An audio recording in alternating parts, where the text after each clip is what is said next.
If you experience being aware, right, that's making contact with reality, right? Because you are the awareness that is aware of being aware. You are that awareness, right? That's irrefutable. That's not a belief. That's a direct experience, right? If you make contact with that direct experience, right, and you're clear that this is the truth, this is real, this is not a belief, you're experiencing this directly. You don't have to believe anything about it, right? If you use that as a place to stand, if you use that as a ground of being and then move from there, okay, one thing I have no doubt about is that I exist. Then the next question is, I exist as what? I exist as what? Well, you know that when you were a baby, you existed as awareness before you became a person, before you were introduced to being a person and having a name, and before you identified yourself as a physical body, right? So that was your birth. It's interesting, you know, people consider birth to be when the body comes out of the mother, you know, when the body starts to breathe. That's not a birth. You weren't there. When the baby was born, you weren't there. There was no person. You had no name. You had no identity. Right? It was just awareness occurring. Everything was spontaneous and natural. Right? And then you at some point there's this experience of separation.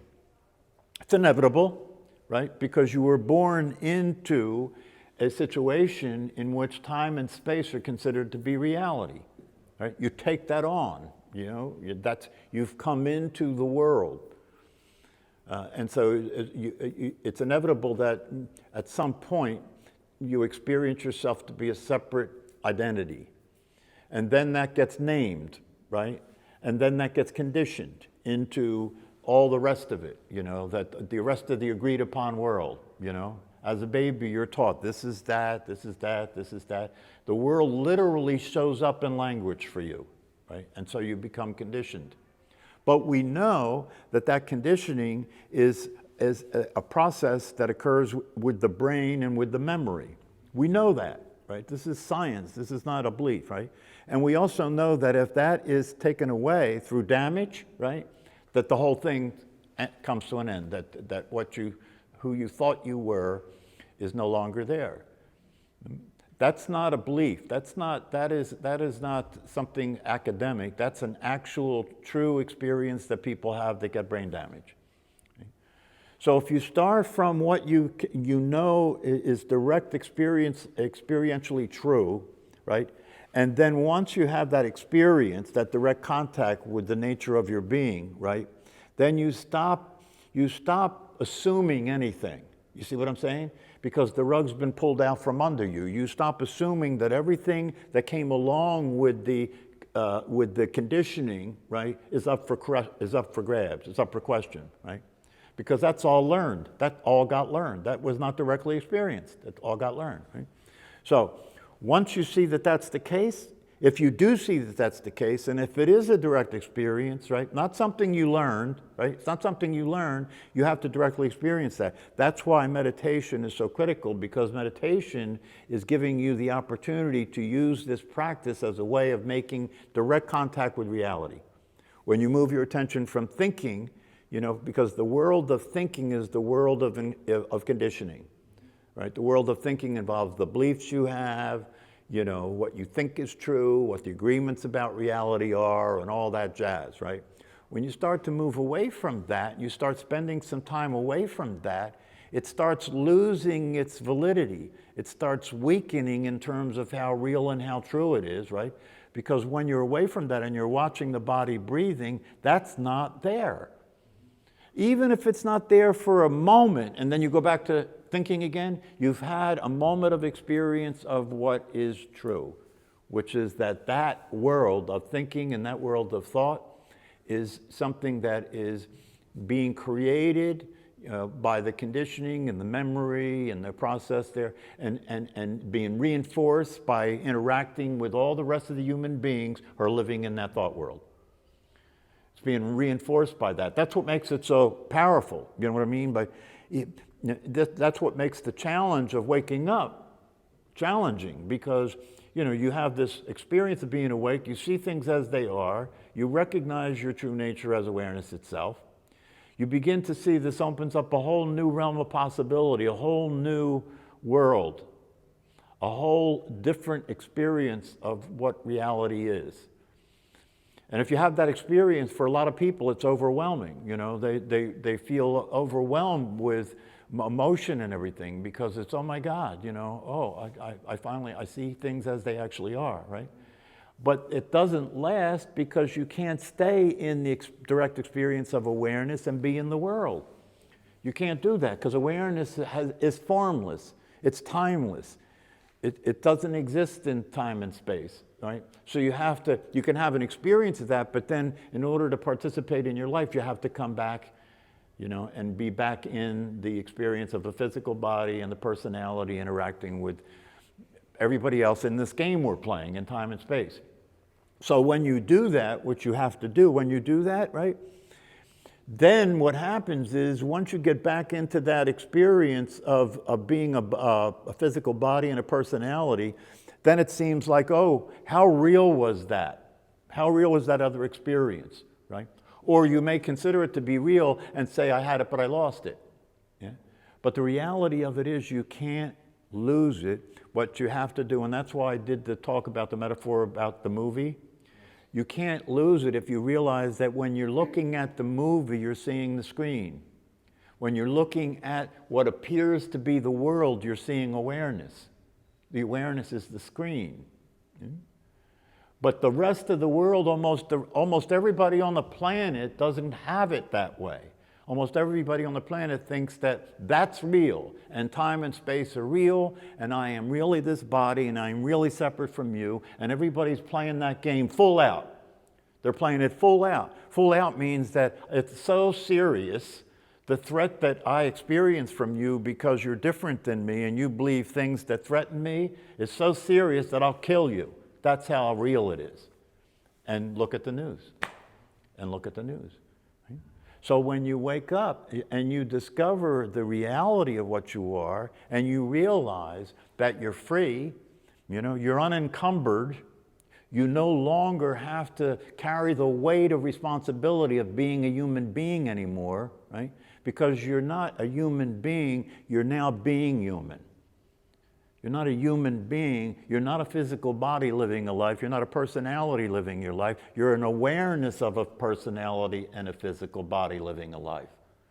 Your identity isn't the body and the personality, it's the awareness of the body and the personality. So now you can continue to live, but now when you look at this, right, you see the appearance that it is, and you know that there's a screen behind it. That screen is awareness itself. Because God, in the way that we're speaking of it in the teaching, God and awareness and consciousness are interchangeable. That's the thing about it that makes it difficult is, unfortunately, God is understood to be something that is separate from us. That's the unfortunate misunderstanding, rather than God is the reality of us. God is God is everything. God is what's so. They teach that. It's interesting. I was raised in Catholicism, right? They teach that. And then they contradict it. They teach that, and then they say, yeah, but you're separate and you're a sinner. Wait a minute. Well, see, in Zen, the confirmation is Kensho. It's interesting. In Zen, the confirmation is Kensho. And it's not about learning anything and repeating anything. It's not about practicing anything. It's about a direct experience of your true nature. That's a confirmation, right? It confirms the truth. It confirms that I am the awareness, and the awareness is aware of itself as awareness. That's a confirmation, right? They call it Kensho. But in an organized, institutionalized religion, all these things are turned into practices and rituals, right, where people are going through the motions. Most of the people have no idea what the hell they're doing when they're going through all that stuff. It's a shame. It's sad. It's a shame and it's sad. So yeah, but the question is, see, in Advaita Vedanta, which is a mystical form of Hinduism, right? In Advaita Vedanta, they say, oh, this is not about believing you're God. This is about experiencing your God. This is about, it's just about taking on board the knowledge that that's the case, so you're not ignorant anymore, taking on board the knowledge that that's the case, and then practicing having the direct experience of that knowledge. Right? So you have the knowledge, right, that you can depend on, and then you have the practices, and the knowledge keep you from going astray in the practices. And the teacher is somebody who has expertise about the knowledge, right? So when you go astray, when you get lost, right, they can support you and guide you and keep you from going crazy. I mean, you're already crazy from keep you from staying crazy, so to speak. So yeah, I mean, but it depends. It's just like we were talking about before about Buddhism. Most Buddhists aren't practicing what the Buddha taught. They're practicing, some rituals, marriages, funerals, hang out at the temple, let the temple priest provide moral guidance, Nothing wrong with any of that, right? But that's not what the Buddha taught. That's not what the Buddha taught. The Buddha taught awakening. The Buddha taught awakening. And that's what the word Buddha means, the awakened one. Right? And everybody has Buddha nature. Everybody can awaken to their true nature. Yeah. So it's not an Asian thing. No. In the Christian mystical teachings, they call it Christ consciousness. Same thing. Same thing. Christ was the awakened one. Jesus was an awakened one. Buddha was an awakened one. All of us have the birthright of being an awakened one because you are. You are Christ. You are Buddha. And what we do, what people do is they take people like Christ and Buddha and put them up. We're not like them. They're different than us. They're different. They're saints. They're beyond us. We have to pray to them. We have to worship them. They're beyond us. That's not what they said. That's what people said about them after they died. That's not what they said. They traveled around trying to teach people to wake up. That's what they did. So, I don't know, does that answer your question at all? Yeah. What's soul? What's that? What's soul? What's Is awareness soul? Soul. Or soul. Oh, soul. Oh, you could say that. You could say that. It's if you look at soul to be your essence, right? You could say that's that essence that you are, that you could call a soul, has no form, has no shape. It's not separate from what you could call God. It's not separate from God. It's literally the same thing. It's not blasphemy. It's not blasphemy to say that you're God. If you understand the truth about what the word means, it's not blasphemy.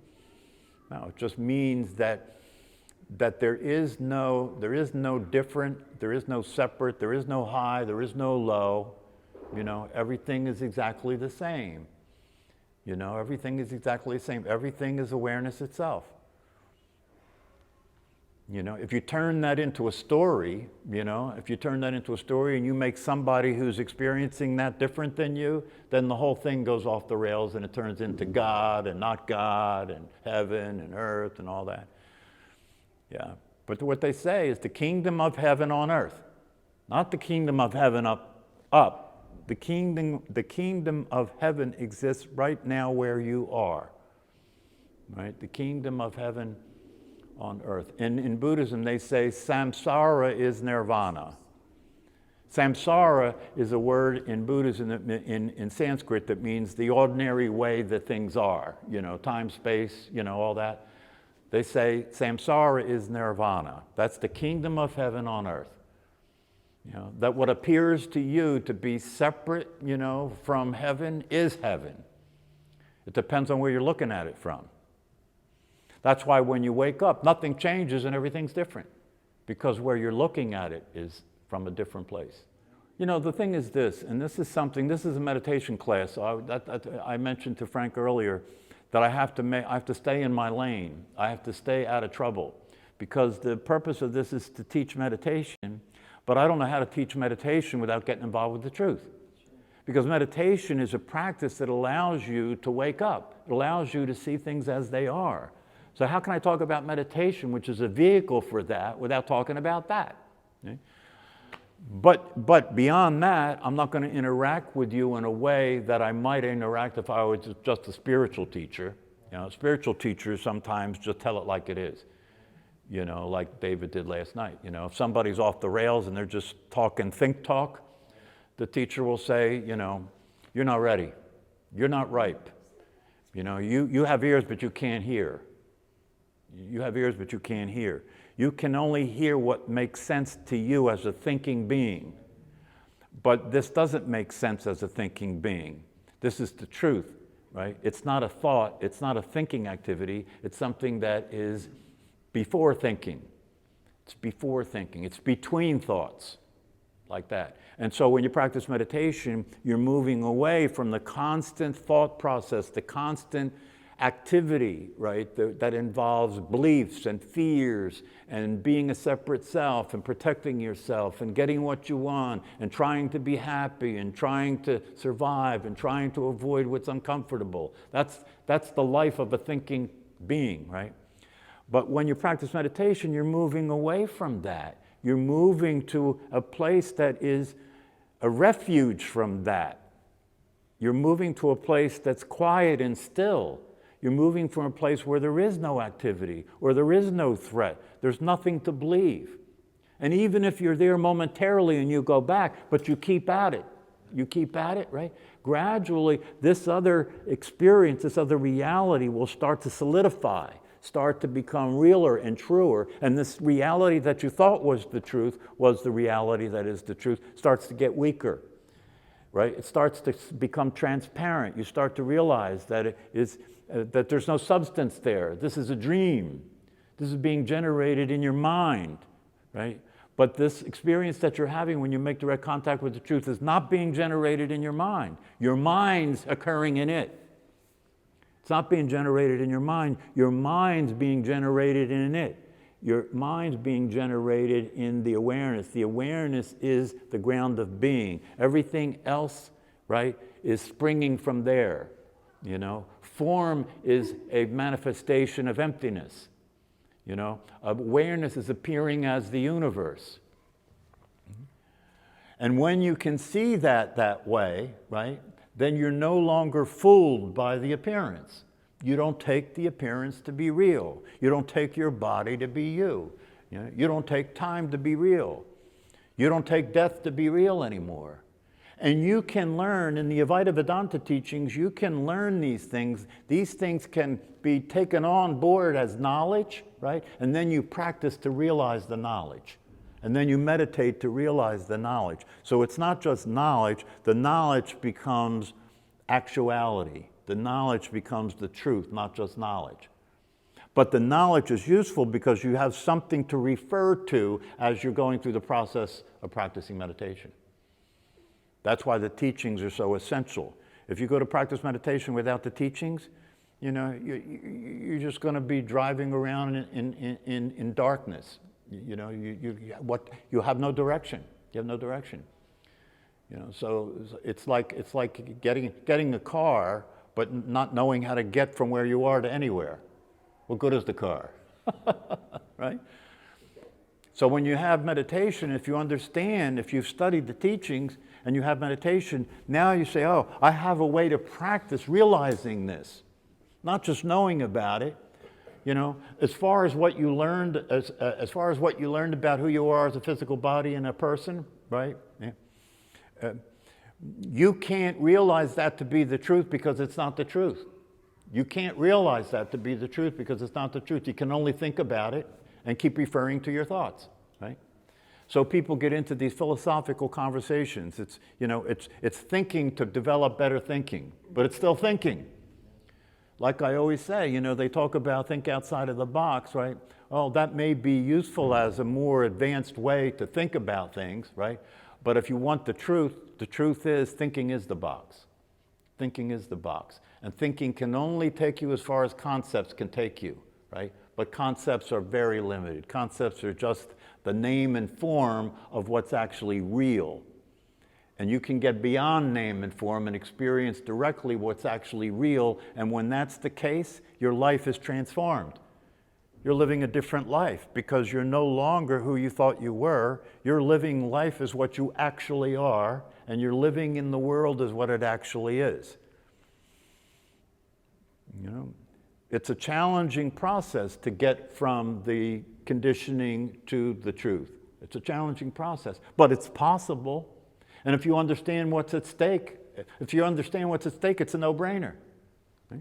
That's why I say to people, if you come to this class, don't just come here and learn about this. Don't just come here and develop more good ideas about this. Don't just come here and practice meditation so you can calm down a little bit. Understand what's at stake here. Understand what's at stake here. I can't talk about meditation without getting into the conversation about what's at stake here. And what's at stake here is everything. It's everything. Because if you don't wake up, you weren't here.